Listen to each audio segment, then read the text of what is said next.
Jesus told this parable to show how great God's forgiveness is and how hard it sometimes is for people to offer the same forgiveness to others.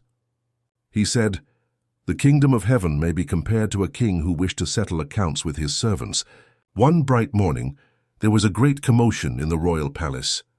The servants were called one by one before the throne. The hall was immense, with carved columns and torches that lit the room with a warm glow. The king sat on his throne, upright and wise, looking seriously at each servant brought before him. Among them was brought a servant who had an immense debt, a sum so large that an ordinary man could not pay it in 1,000 lifetimes. The soldiers pushed him forward, and he could barely look up.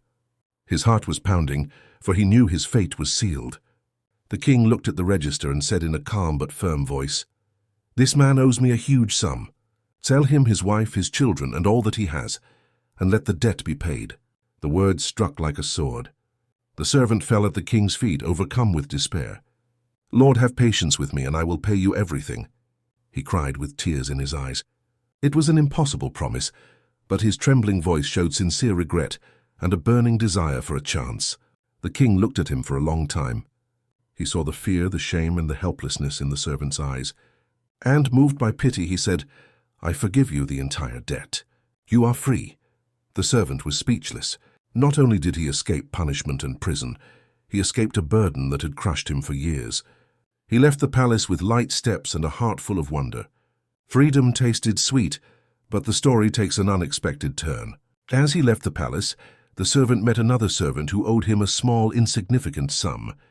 When he saw him, he rushed at him, seized him by the throat, and shouted, "Pay what you owe me." Frightened, the man fell to the ground and said the same words he himself had said to the king, "Have patience with me, and I will pay you." But the unmerciful servant would not listen.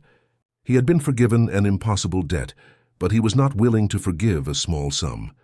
He handed the other over to the jailers until he should pay all the debt. Those who saw it all were shocked. They knew what forgiveness this man had received. How could he show such cruelty? Filled with indignation, they went to the king and told him everything. The king summoned him again. This time his gaze was not full of mercy but of justice. "You wicked servant," he said with a thunderous voice, "I forgave you all that debt because you pleaded with me. Should not you have had mercy on your fellow servant as I had mercy on you?"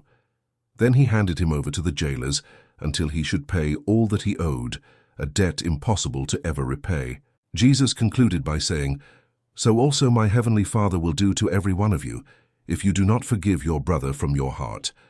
This parable remains a warning and a call. It reminds us that we have been forgiven by God of an incomparable spiritual debt. And if He has forgiven us so much, how can we refuse forgiveness to those around us? True freedom comes not just when you receive forgiveness, but also when you choose to give it.